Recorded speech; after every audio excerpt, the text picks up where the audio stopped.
قرآن پڑھاؤ، قرآن پڑھاؤ، بچوں کو اپنے صاحب ایمان بناؤ، قرآن پڑھاؤ، قرآن پڑھاؤ، سرکار کی سیرت سے ذرا ان کو سجاؤ، قرآن پڑھاؤ، قرآن پڑھاؤ، دنیا کی بھی تعلیم ضروری ہے پڑھانا، جیون کا گزارا ہے ہنرمند بنانا۔ ضرورت ہے ڈاکٹر بن جانا اور انجینئر بننا، جو کچھ بھی بننا ہے، ساری ضرورت ہے دنیا کی۔ تو کیا آپ کہہ رہے ہیں کہ دنیا کی بھی تعلیم ضروری ہے پڑھانا، جیون کا گزارا ہے ہنرمند بنانا، اخلاق اور تہذیب کا مقصد نہ بھلاؤ، قرآن پڑھاؤ، قرآن پڑھاؤ۔ میں یہ نہیں کہتا انہیں انگلش نہ پڑھانا، سی ایم بھی کمشنر انہیں کپتان بنانا، ہاں پہلے مگر دین کے ارکان سکھاؤ۔ کیا فرض ہے، کیا حلال ہے، کیا حرام ہے، کیا جائز ہے، کیا ناجائز ہے، بچوں کو ایٹ لیسٹ وہ تو بتانا چاہیے کہ ہمارا رب کون ہے، خالق کون ہے، ہم کون ہیں، ہمارا دین کیا ہے، مذہب کیا ہے۔ تو ہاں پہلے مگر دین کے ارکان سکھاؤ، قرآن پڑھاؤ، قرآن پڑھاؤ، بی ایس بھی کراؤ انہیں، ایم بی اے کراؤ، سائنس بھی پڑھاؤ اور چاند پہ جاؤ، ہے شرط مگر پہلے مسلمان بناؤ، قرآن پڑھاؤ، قرآن پڑھاؤ۔ ہم ہر چیز کی فکر کر رہے ہیں، بچہ کھا رہا ہے نہیں جا رہا ہے، ٹیوشن جا رہا نہیں جا رہا، پڑھ رہا ہے نہیں پڑھ رہا ہے، کیا کر رہا ہے، لیکن نماز پڑھ رہا ہے نہیں پڑھ رہا ہے، سنتوں کی زندگی گزر رہی نہیں گزر رہی، سر پہ ٹوپی ہے نہیں ہے، کھانا کھاتے ہوئے سوتے ہوئے دعائیں پڑھتا نہیں پڑھتا، ہمیں اس کی فکر نہیں ہے، وہ اپنی زندگی گزار رہے ہیں۔ تو ایسی بے فکری والی زندگی ہماری اور ہماری نسلوں کی نہیں ہونی چاہیے۔ اگر ایسا کریں گے تو پھر آگے پھر نسلوں سے دین ہمارا نکل جائے گا۔ کالج کا ہے ماحول ہمیں پاک ہے کرنا، کالجوں کا کیا حال ہے آپ حضرات خوب سمجھ سکتے ہیں کہ کالج کا ہے ماحول ہمیں پاک ہے کرنا، اب بنت حوا کو ہے حیادار بھی بننا، پردہ وہ انہیں فاطمہ کا یاد دلاؤ۔ پردے کے ساتھ بھی تعلیم حاصل کی جا سکتی ہے، پردہ ایسا نہیں کہ جہاں پردہ کر لیا تو آپ تعلیم حاصل نہیں کر سکتی ہیں، سب کچھ ہو سکتا ہے، لیکن دل کے اندر آدمی کے وہ فکر ہونی چاہیے تو سب کچھ ہو سکتا ہے۔ پردہ وہ انہیں فاطمہ کا یاد دلاؤ، قرآن پڑھاؤ، قرآن پڑھاؤ، کیوں علم سے خالی میں کروں بیٹی کا دامن، پہلا جو مدرسہ ہے وہ گھر کا ہی ہے آنگن۔ بچے کا سب سے پہلا مدرسہ کیا ہوتا ہے؟ ماں کی گود۔ ماں ہی اگر بے دین ہوگی تو پھر اولاد میں دین کہاں سے آئے گا؟ گھر کے اندر دین نہیں ہوگا تو پھر بچوں میں دین کہاں سے آئے گا؟ کہاں سے نمازی بنے گی؟ کہاں سے دیندار بنے گے؟ تو اس وجہ سے اپنے گھر سے شروعات کی جائے، گھر کے اندر قرآن کا ماحول، دین کا ماحول، دین کے مذاکرے، پڑھنا بیٹھنا، دین کی کتاب روزانہ ایک صفحہ کم سے کم کسی نہ کسی کتاب کا پڑھا جائے۔ کیوں علم سے خالی میں کروں بیٹی کا دامن، پہلا جو مدرسہ ہے وہ گھر کا ہی ہے آنگن، جنت کی اسی راہ کو آسان بناؤ، قرآن پڑھاؤ، قرآن پڑھاؤ، تم شکر کرو رب کا مدارس جو ہیں چلتے۔ ہم لوگ مدرسے والے جب چندے والے آتے ہیں تو ہم ان کو دیکھ کر کے کیا ہوتا ہے، تھوڑا سا دل کے اندر کفت ہوتی ہے کہ بتاؤ یہ ہمیشہ مانگنے کے لیے آ جاتے ہیں۔ یہ تو سمجھیں کہ وہ کس کے لیے آ رہے ہیں، کیا مانگنے کے لیے آ رہے ہیں، کیوں آ رہے ہیں۔ وہ بھی جا کر کے اپنا کاروبار چلا سکتے ہیں، کچھ بھی دکان کھول کے بیٹھ جائیں گے، دال روٹی کھانا پانی وہ بھی کھا سکتے ہیں، لیکن ایک مقصد ہے، در در گھوم رہے پھر رہے، کس وجہ سے؟ تاکہ آپ حضرات کی امانت لے جا کر کے وہ امت کے لیے قائدین کو، اماموں کو کھڑا کریں، جو امت کو گائیڈ کر سکیں. اگر مدارس کے اندر بچے نہیں آئیں گے, نہیں پڑھیں گے, دین کی باتیں نہیں بتائیں گے, تو پھر یہی ہوگا, استبل بنیں گے ہمارے گھر, پھر مسجدوں میں لڑائیاں ہوں گی, جھگڑے ہوں گے. کس وجہ سے ہوتا ہے؟ دین کی کم فہمی کی وجہ سے.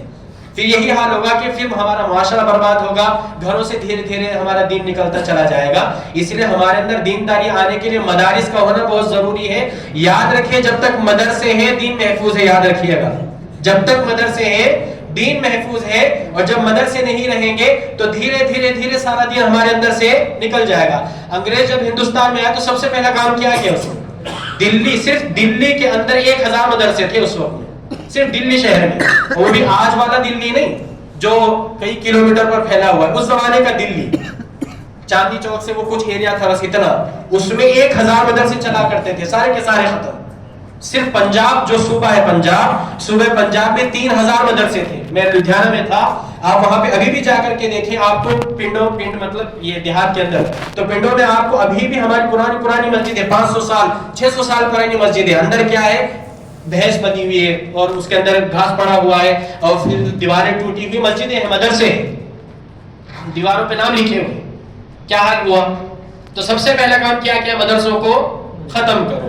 جب مدرسے ختم کیے تو وہ دیکھا کہ جی مدرسوں, اب یہ جب ہو گیا تو اس کے بعد لمبی چوڑی کہانی ہے. پھر ہمارے اکابرین کیا ہوا, شاملی کے میدان میں ان کے ساتھ مقابلہ ہوا, جنگیں لڑی. جب دیکھ لیا کہ ہاں جنگ لڑنے سے ہم ان کا مقابلہ نہیں کر سکتے, ہمارے پاس ہتھیار نہیں ہے اور انگریزوں کے پاس میں ہتھیار ہے, روپیہ ہے, پیسہ ہے, طاقت ہے, سب کچھ ہے, تو ہم لوگ تو ان کا مقابلہ نہیں کر سکتے. اس لیے اب کیا کرو, جس چیز کے پیچھے وہ پڑے ہوئے ہیں وہی کام کرنا ہے. لہذا دیوبند کی سرزمین میں جو بالکل ایک چھوٹا سا وہ دیہات تھا, وہاں پر انار کے درخت کے نیچے مدرسے کی شروعات ہوئی ہے.